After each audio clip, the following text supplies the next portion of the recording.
Survivors, seekers, and thrivers, welcome to Transcending Trauma, a spiritual odyssey. I'm Shari Lee Roberts, living proof that transformation is real. Get ready for powerful insights, inspiring stories, and a little laughter along the way. Welcome, listeners. I have an interesting guest today who happens to be the first guest that I have interviewed who's in the same country that I am in. And we are in the beautiful Italia.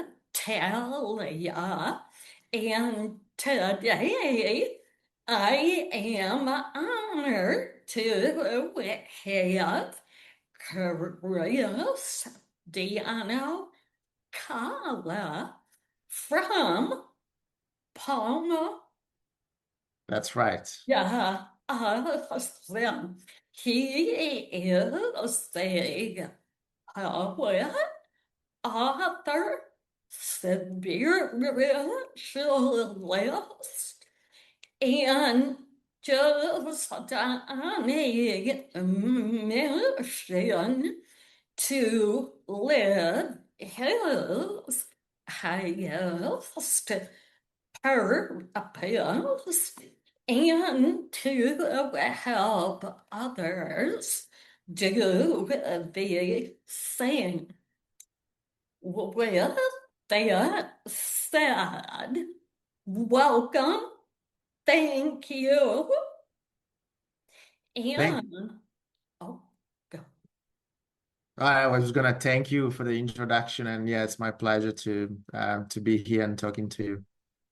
Well, the pleasure is mine and my listeners. And Cristiano, it has agreed to go off the typical Freudian conversation direction.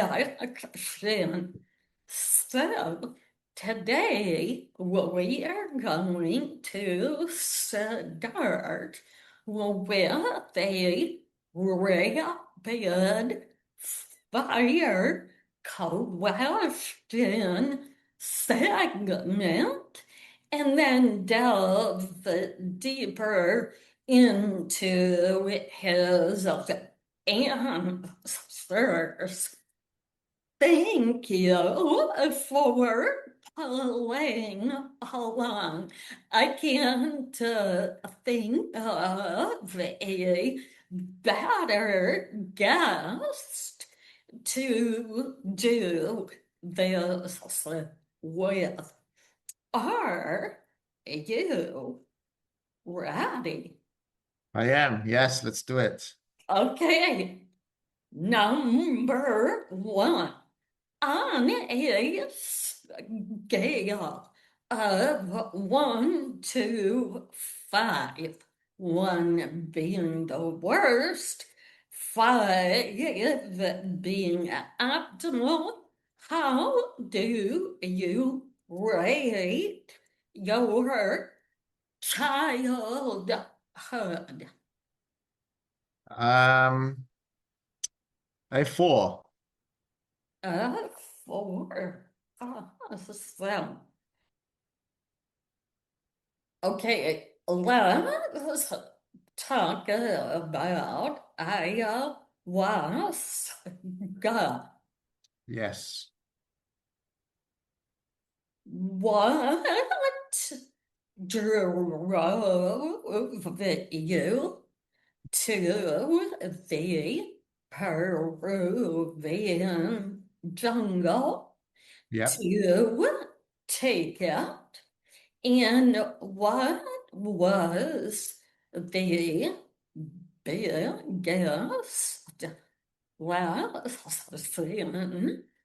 that you learned that day? Okay, so what drove me to Peru was a feeling of brokenness I had. I felt that something was wrong with me deeply, and I didn't know why. So I was doing some therapy, just general, going to the psychologist, talking about stuff, talking about my childhood, um, and that was a good initiation, let's call it, to healing. But it couldn't do it for me because just talking about things, for me, it doesn't allow me to process it. Yeah. So I tried hypnotherapy as well, Oh, uh, and that worked really well for the first couple of months.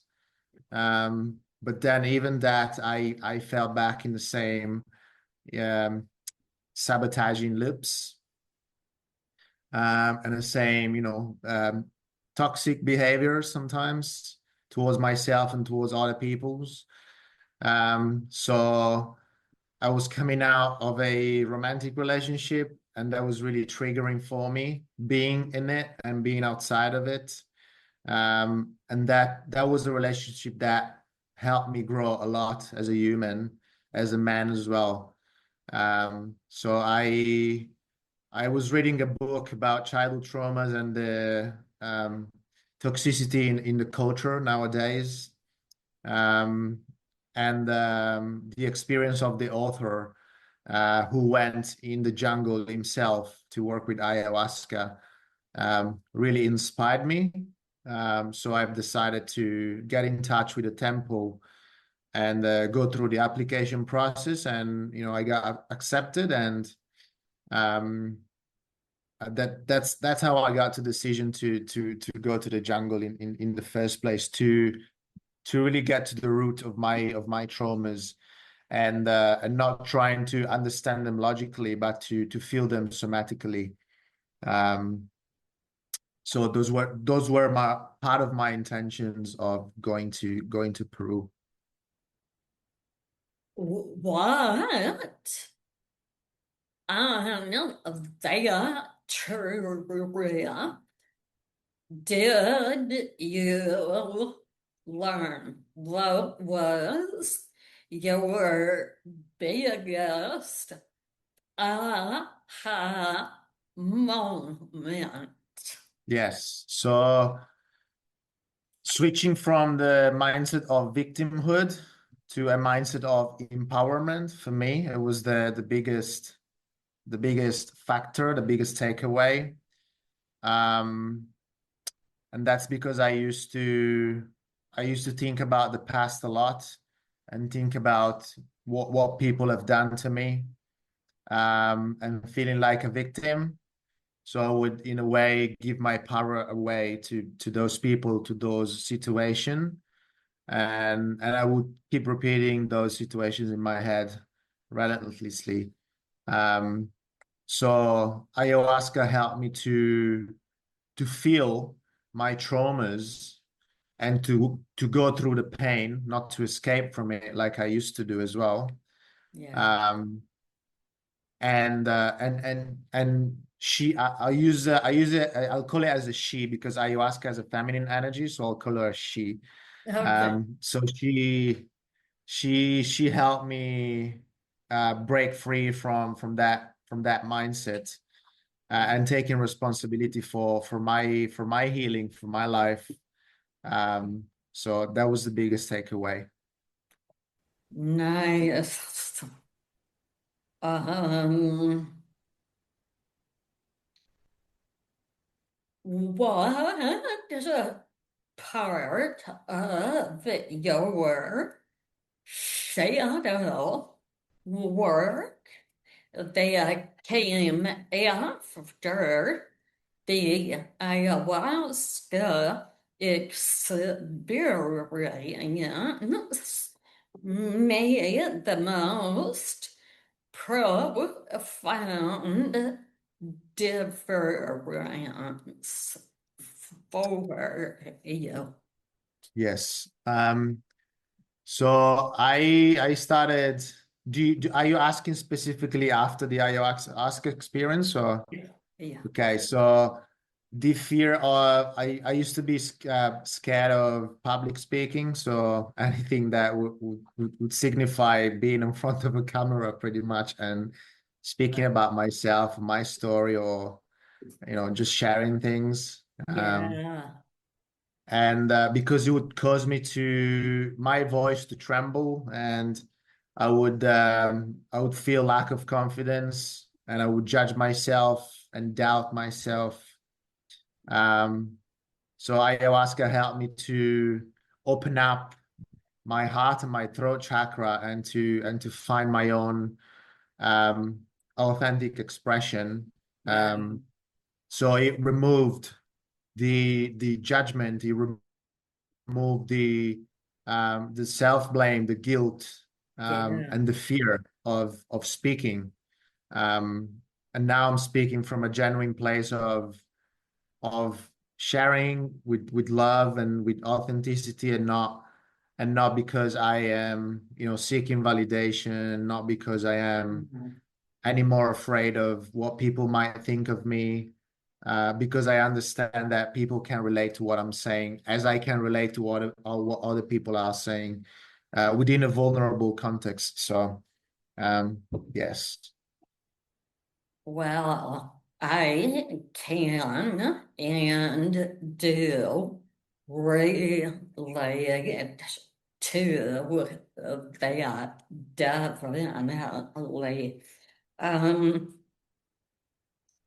what is one of the most recent mundane things that have happened to you, but has yielded the most profound enlightening? That's a great question. Um, One of the mundane things you said, yeah? Yeah. Okay. I have to think about that one. I would say probably having normal conversation with my dad, because he's going through a phase of his life which is not really great. So we've had lots of ups and downs, and I've been away from home for the last 7 years pretty much. So coming back home in Italy now, and staying close to him through this phase, um, and just talking about normal things. For example, what do you want me to buy to the grocery shop today? Or like, how's your back feeling? Did you sleep well? Just like simple questions like that. Um, it brings a certain level of intimacy and vulnerability into our relationship. Wow. Um, Even if we don't speak about our feelings that much, I know that by sharing these little things, I am making a difference in his life, and he's making a difference in my life. And that's one of the simplest and most mundane things that I think two people can do. Just asking each other, what do you want to eat, or how did you Yeah. sleep? So, and it's those are things that I used to struggle a lot before, because I used to feel restricted by this type of conversation. But now I can see them as a way to connect deeper to another human being. Beautiful. Heartbreak over rebirth, which has been a better teacher Heartbreak or rebirth? Mhm. Um, is it okay if I say both? Yeah, yeah, Yes. So I'll give you yeah, I'll give you yeah. my why as well. Thought of that too. Yeah, when I thought the question, I answered it the same way. Yeah, Yeah, that's good to know. I would say heartbreak because it creates space um in your I mean it created space in my heart to feel the emotions and not to run away from them because it's so hard to run away from your emotion once you break up with yeah, somebody. yeah, Um, so, but at the same time, it allows you to see the other person, with a different perspective, more truthful. Sometimes it's hard to see a person um, for the way they really are when you are with them like 24/7. At least for me, it was really hard because, sometimes we tend to project things. yeah, So it's a fine line, but once you step away, then it becomes in a way easier. Um, so I would say heartbreak, um, because it allows you to process and to really get to know yourself and to spend time alone, after being so close with somebody for such a long time. And that leads to rebirth because spending time alone, spending time in silence, for example, yeah. um, in isolation sometimes even, Uh, um, it allows you to get to know yourself, not superficially, but in a deeper way to know what are your gifts, what are your passions, what do you want to dedicate your time and your energy, and it's almost like seeing your purpose emerging. Um, so that's to summarize uh, the rebirth and the heartbreak. beautiful.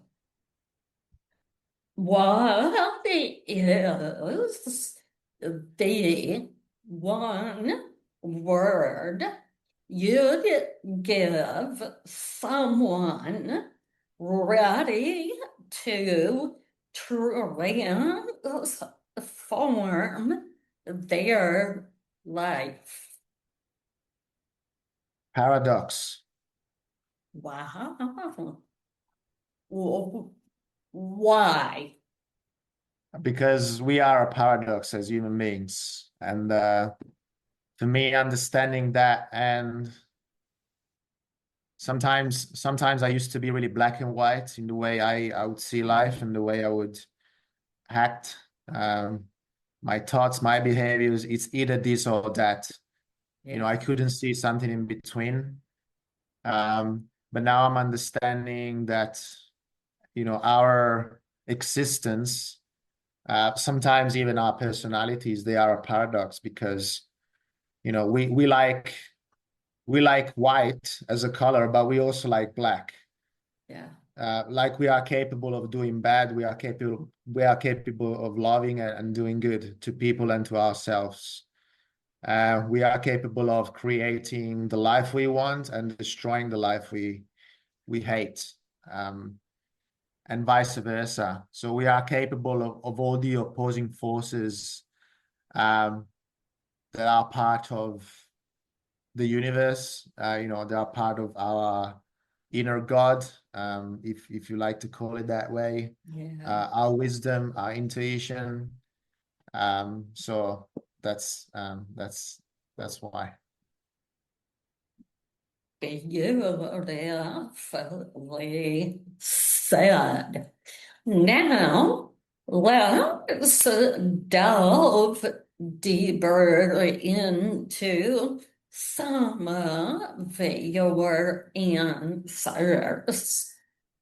The first one is you rated your childhood a 4 out of 5.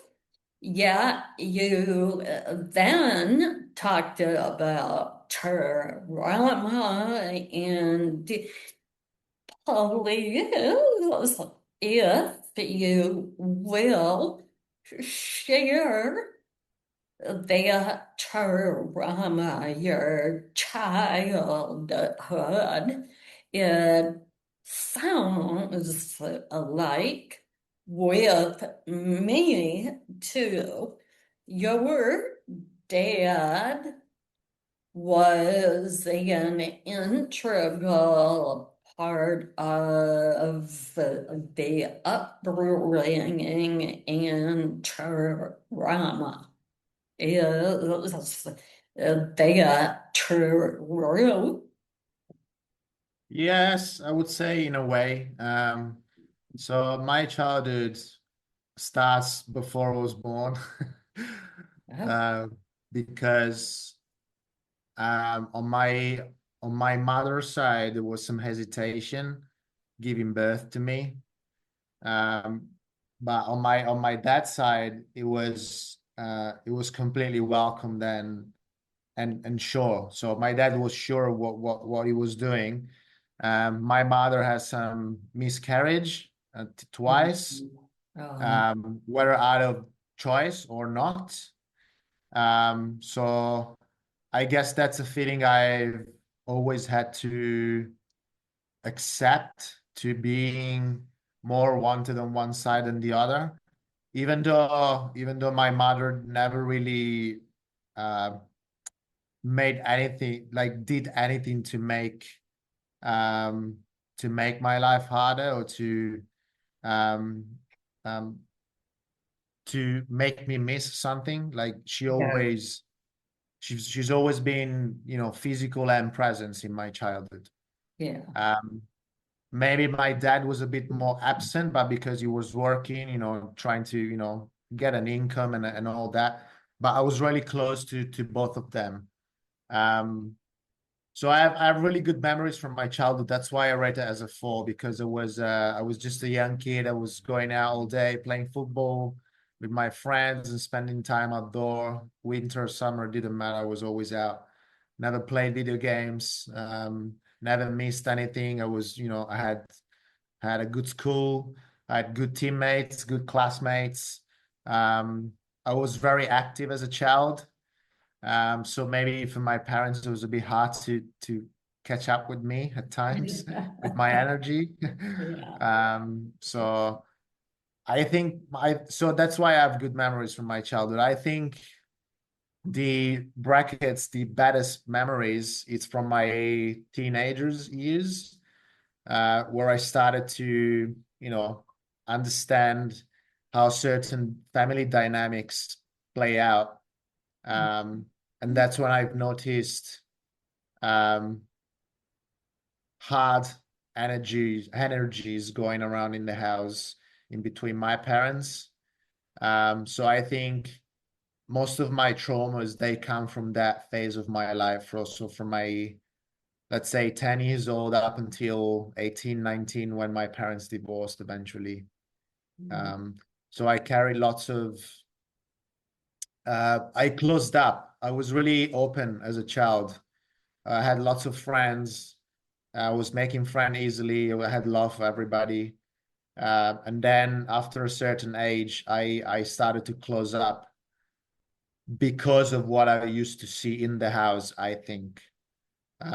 So yeah. And what you saw was what your parents are doing, or what was it? Yeah, it was arguing a lot.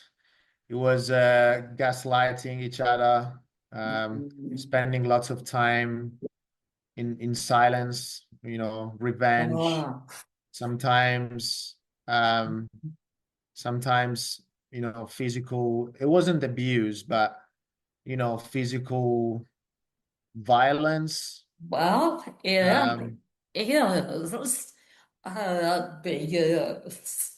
If it gets physical, it is abuse. yeah.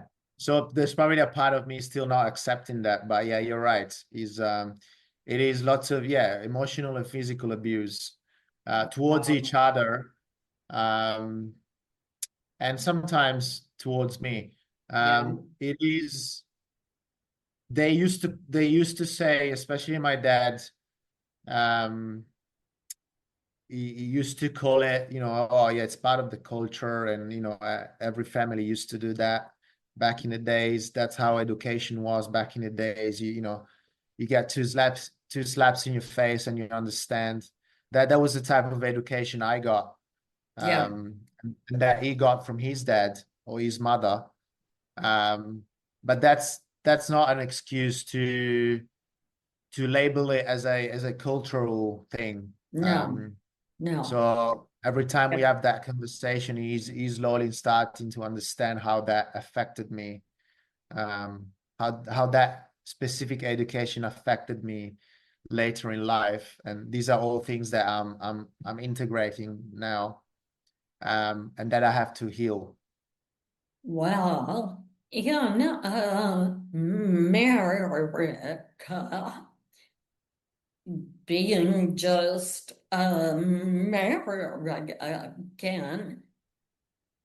our abuse by our father couldn't be chalked up as cultural, even though people in our neighborhood turned a blind eye.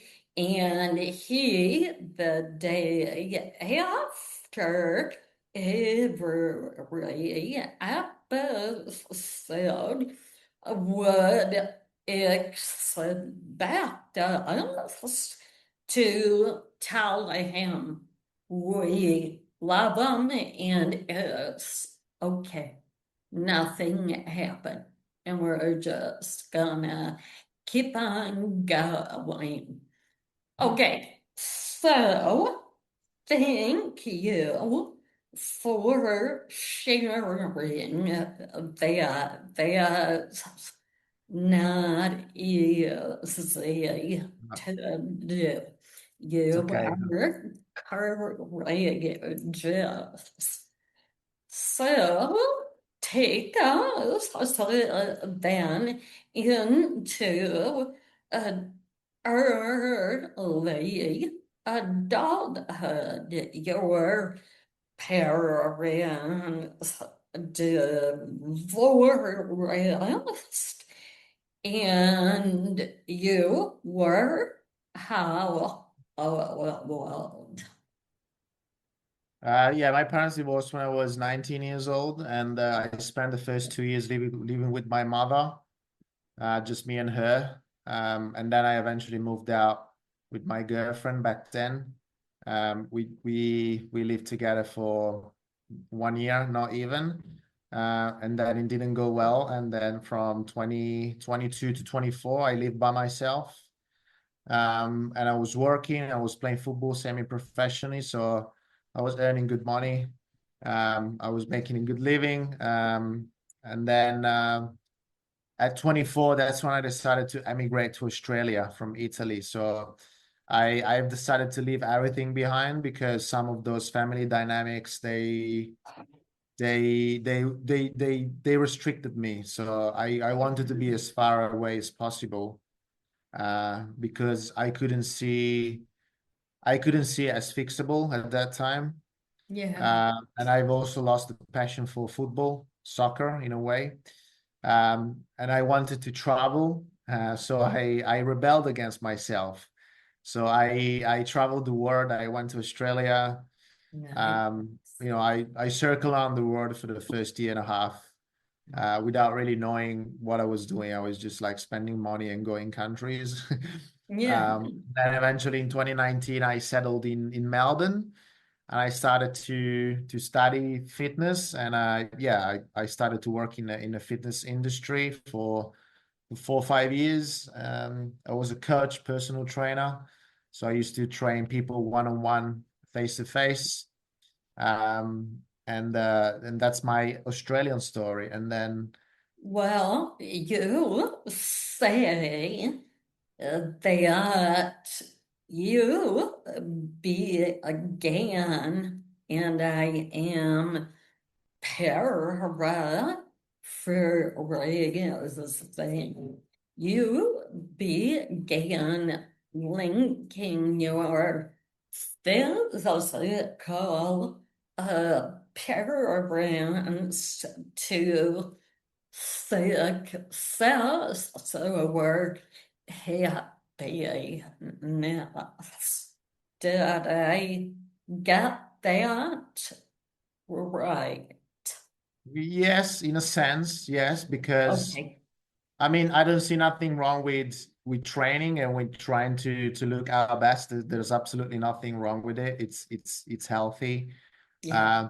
But sometimes I used to do it to mask some discomfort I would feel inside. So um to use that physical appearance to create a person, to create a persona and a character that I wasn't. To appear as a tough guy, or to appear as the guy who's got it all together, when in reality nobody has, and I wasn't too. Um, so yeah, I've linked my success to looking in shape. I've always done sports, so like being in shape is never been an issue for me. But at the same times, um, it didn't allow me to discover and to explore myself as much as I needed to. So now I am aware of that line, and I'm quick at realizing when I'm acting from a authentic place, um, or a genuine place that comes from the inside, rather than Yeah. my physical appearance. Yeah. Or ego. Ego. Correct. Yes. Yeah. It Especially when it comes. comes to, if I can add something, if especially when it comes to the dynamics between men and women. So in my, seduction or like romantic relationships, I used to like my physical appearance. It was something that it did help me, but at the same time, it created a false persona. So Yeah. Totally, really, wasn't about my appearance as much as it was about my job and success. yeah, That whole persona, you know, I am successful, therefore I am happy, I'm helping people, I'm being everything everyone wants me to yeah, be. And then you go to bed at night and you are hating on yourself. yeah, You are miserable. yeah, Take us now to the trip to Peru. How old again were you? And just go more in depth about that and the ayahuasca? Yeah, so going to Peru, I would say it was the catalyst to my transformation, or as I like to call it, returning home, returning to a place of the purity, like the purity of a child. So Yeah. I want to return to that place, and I'm trying my best to embody the gifts and the treasure that was gifted to me when I was a child, and try to retrieving those gifts, like my creativity, my intuition, um, my love, my compassion, my openness, my abundance, all these traits that I forgot. So going to South America and working with ayahuasca um, stripped me naked in a sense. So it it broke down all the personas, as I've mentioned before, that I created to to appear um, to appear tough in a world that required me to be tough, um, but that at the same time um, I wasn't that person. Can you hold on 1 second? Yeah. I apologize.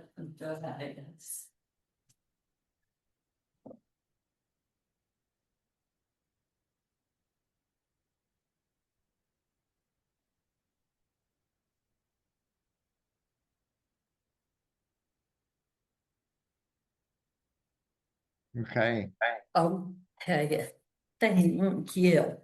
Um, can you back up and share how you went from being in Australia, doing what you were doing, to ending up in Peru? I mean, there's a gap there. Yeah. That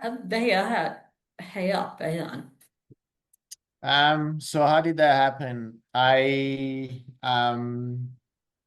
Again, I was doing this therapy session that didn't take me anywhere.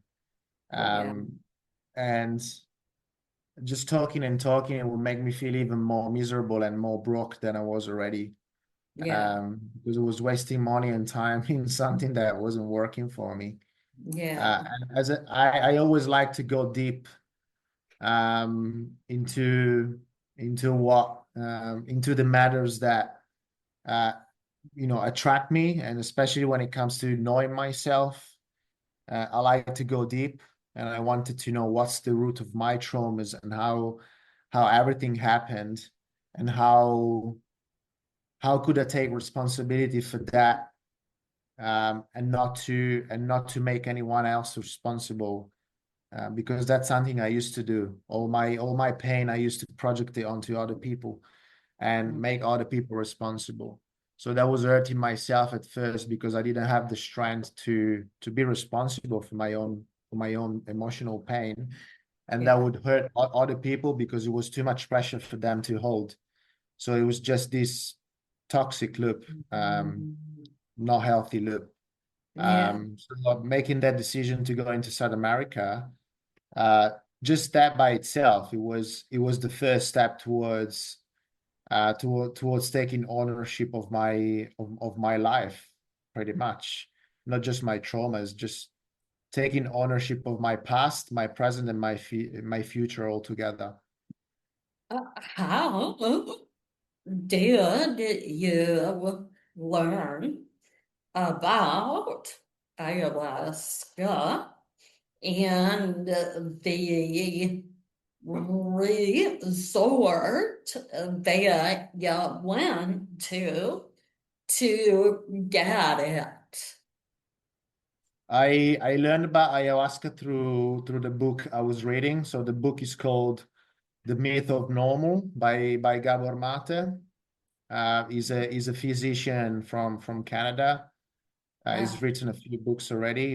He talks about childhood traumas, and the culture. So in this book, he was explaining about his experience with ayahuasca, which he was meant to be one of the leading facilitator of the retreat, but he ended up being a participant because he had so much dark energy by dealing with patients all the time that Oh, yeah, he wasn't taking care of himself. So the yeah. shamans, they told him, you're not able to take care of people at this stage. So they put him in isolation. And he Oh, did the whole retreat in isolation. So that story stuck with me. So the temple is called the Temple of the Way of Light. And it's in Iquitos in Peru, in the Amazon jungle. They have a website, so they have a application process. So it's a two or three steps application process because they want to make sure that people, they do it with the right intention. They're not just going there to, to have some trips with the plant. yeah. So they actually ask you to fill up a application form, Mm-hmm. with all your backgrounds, with your intention, whether he had some disease in the past, whether you had worked with the medicine. So it's a really thorough process to go through, and then eventually when they accept you, then I just booked my flight and went to Peru. It's a 12 days retreat. And we did 6 ayahuasca ceremonies, so every second day pretty much. I went by myself, but it was 25 participants from all over the world with different backgrounds. There were 4 shamans, 2 men and 2 women, just to balance feminine and masculine energy. And there was, I would say, around 4 or 5 facilitators, which were the people to take care of the participants whenever we needed to debrief or talk about our experiences. Will you share what happens? What is the process of resilient? What happens when you're on it? And then how long after you take it do you come down? Yeah, so the ceremony will be held at 8 p.m. in the evening. It will usually start 1 hour before with 1 hour of yoga just to prepare the body and to relax. And then when the shaman would arrive, they would go through a half an hour preparation of the medicine. They call it the medicine, which is they hold it in a glass bottle. So as the shaman, they enter the maloka, which is the room where the ceremonies are held. Okay. They start to smoke this jungle tobacco, which is called mapacho. It is a really strong tobacco just to purify the energy and invoke the good spirits from the jungle and invoke the Mhm. plants' wisdom. So we would go around anti-clockwise, 25 of us. So that would take about, I would say 5 minutes each to get the brew, because we had to go there, sit in front of the shaman, and receive this shot glass of ayahuasca, remind ourselves of our intention for the ceremony, drink it, walk back to our position, and it would take around 20 to 30 minutes to start to feel the effect of the medicine. And when it takes effect, what happens? Yeah. What did you experience? Different things based on my intentions, because I had different intention from each ceremony. Yeah. So some people would experience powerful visions. Um, I had a few. Yeah, you go ahead. You have a Yeah. Talk from your intentions. So your intention is that one ceremony were what and what happened. Yeah. My first ceremony, my intention was to experience my most joyful self. So I I received the brew and I reminded myself to ask the medicine about to show me my most joyful self. And that was one of the best ceremony of the retreat. So that night I didn't have visions, but I had lots of laughter. So I was laughing a lot as a way to purge.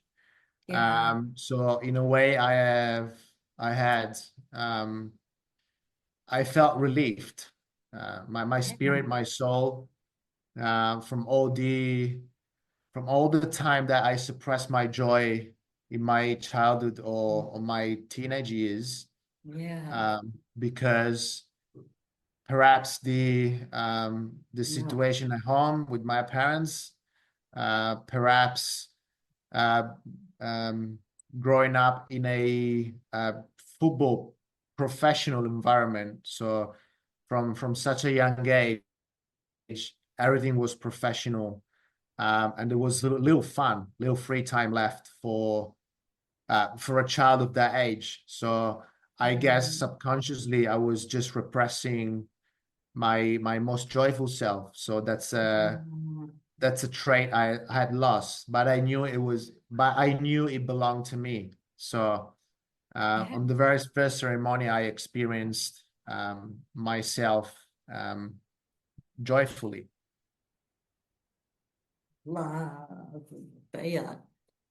And will you share one or two more intentions and what came of it then?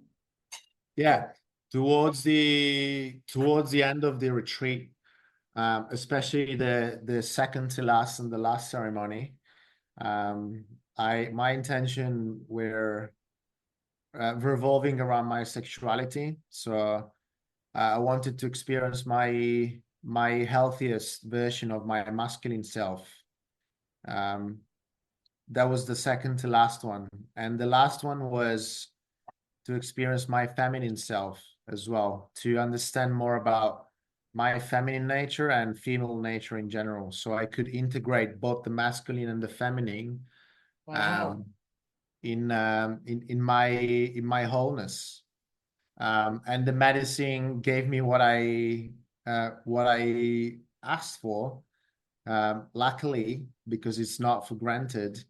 So I guess I was in a good space, um, vibrational space and intentional space to receive the wisdom from ayahuasca.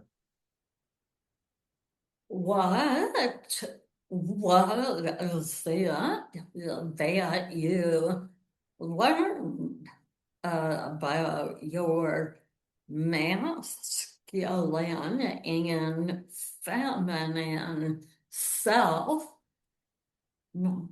being for you answer? I want to say, even though I am now highly enlightened, done the healing and all of that.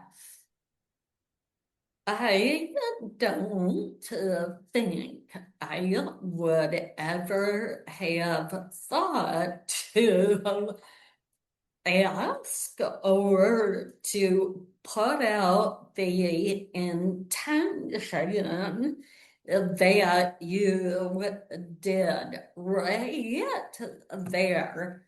That says that you are way more enlightened than most, especially for this being your first major retreat and experience. Incredible. How No, thank you did so much. you know to ask that? And yeah, my listeners and I are all about details. So share what came of that. Yeah, so the second to last ceremony was specifically around my masculine self because um I used to use that energy sometimes toxically, um, hurting myself and people or acting from impulses rather than responding to them.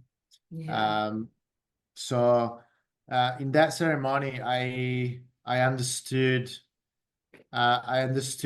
that my manliness, um, it wasn't directly linked to my physicality like we talked before, yeah, or mainly, but it was linked to my emotional capacity to contain uh, to contain the feminine and to accept both energies as one.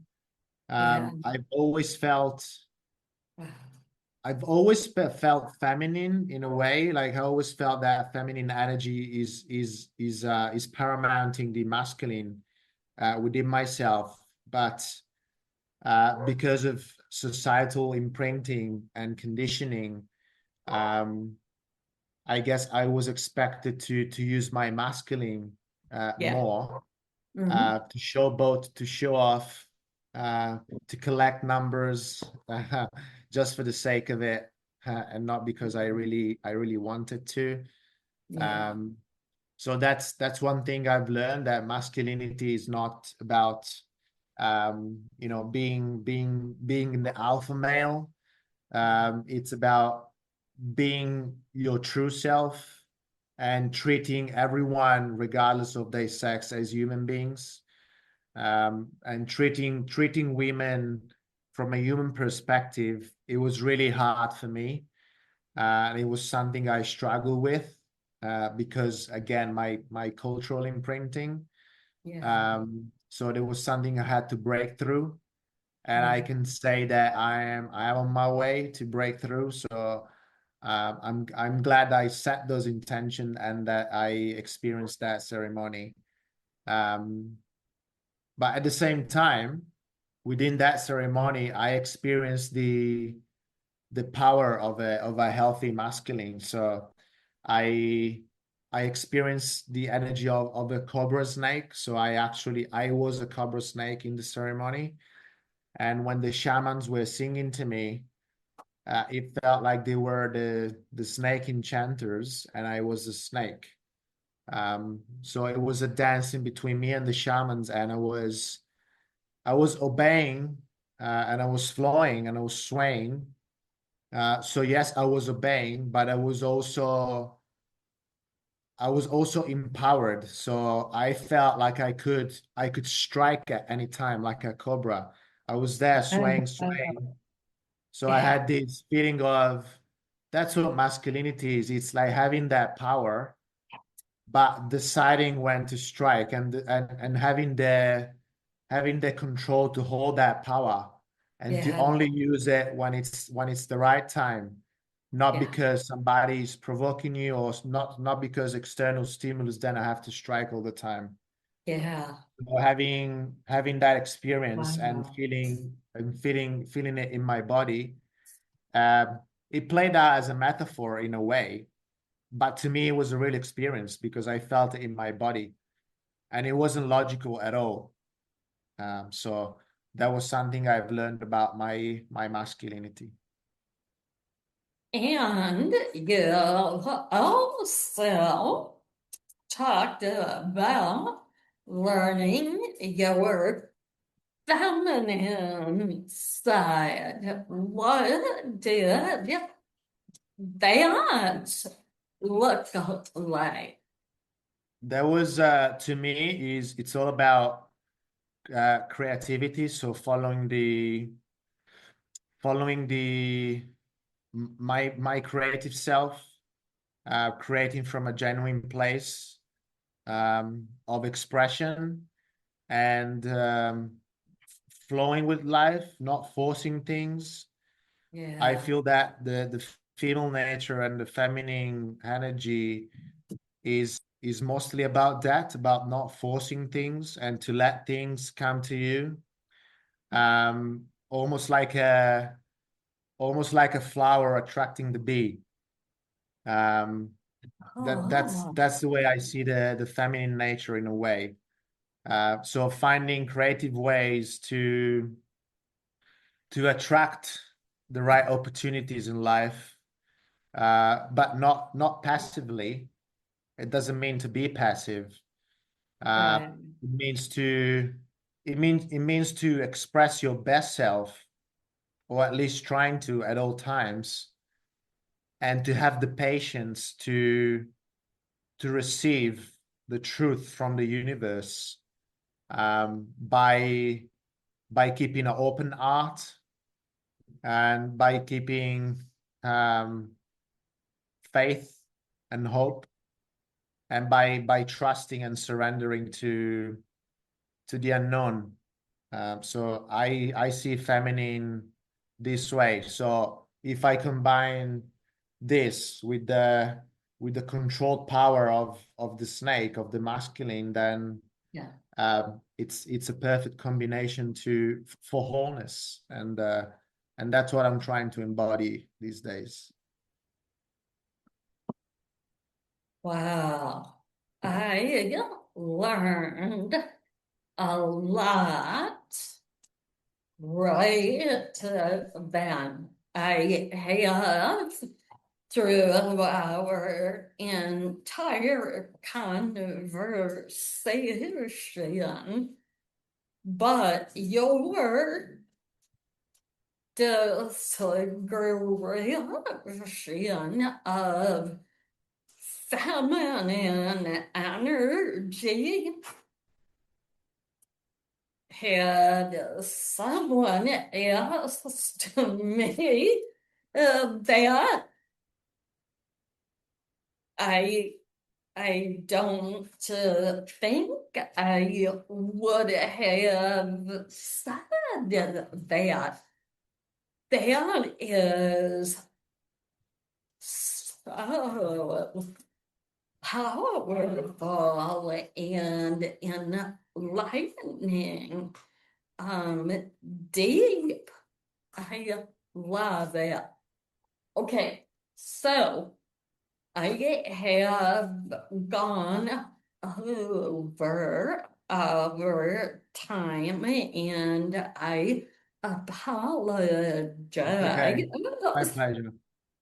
Oh my goodness, I am loving this, but to be respectful, tell us your book, where people can buy it, and any words of wisdom to people who might be thinking about embarking on a healing journey or are on it and are blocked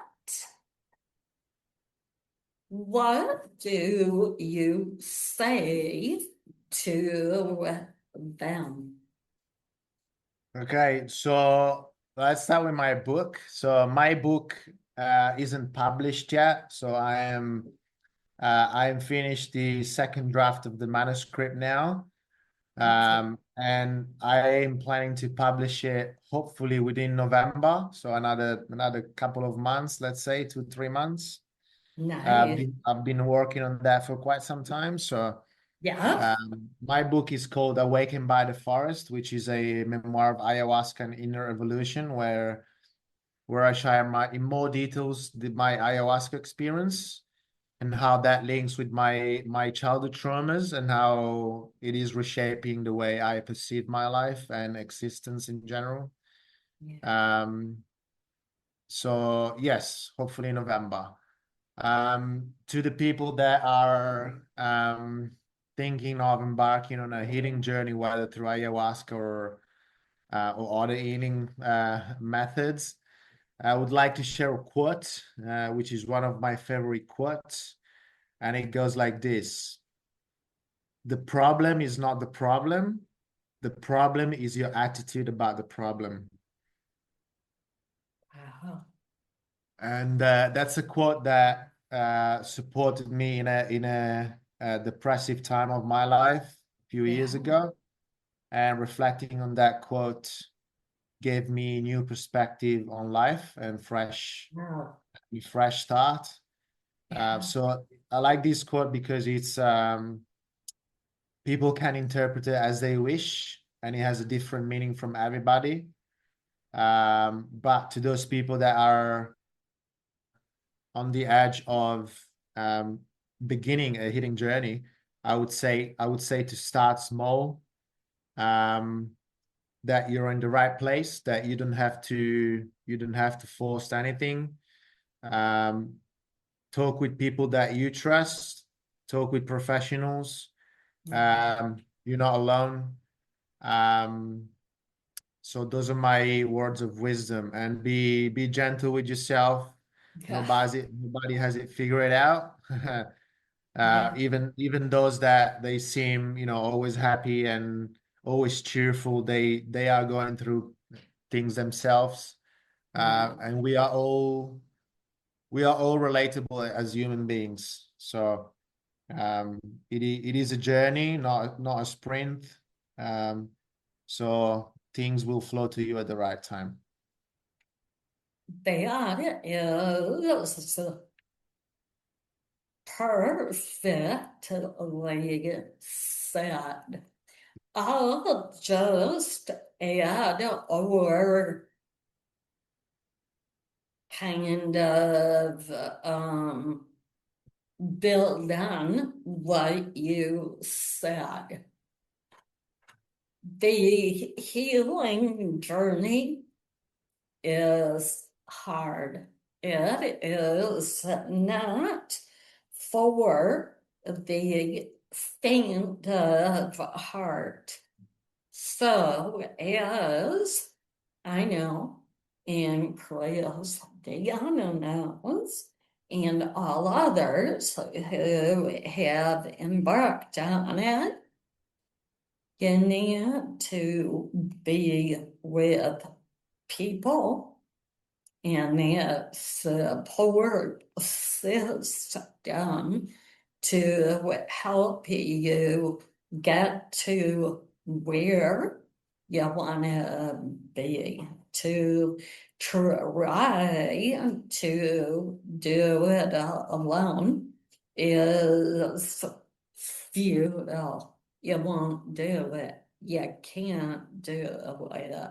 So reach out to those who have been through it, and they'll help you. You said that much more eloquently than I thank you Ah, again for your time and sharing.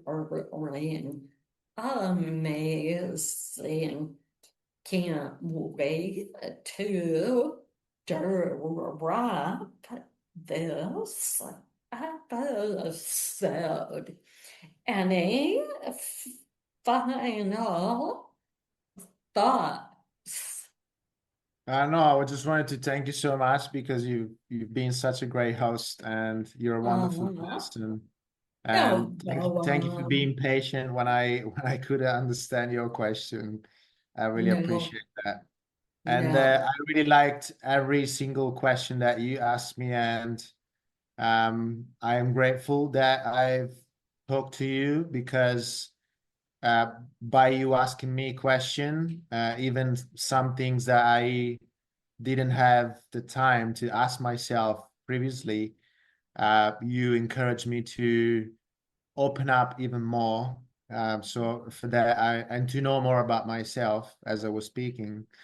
So thank you for being that source of inspiration, and I hold that dearly.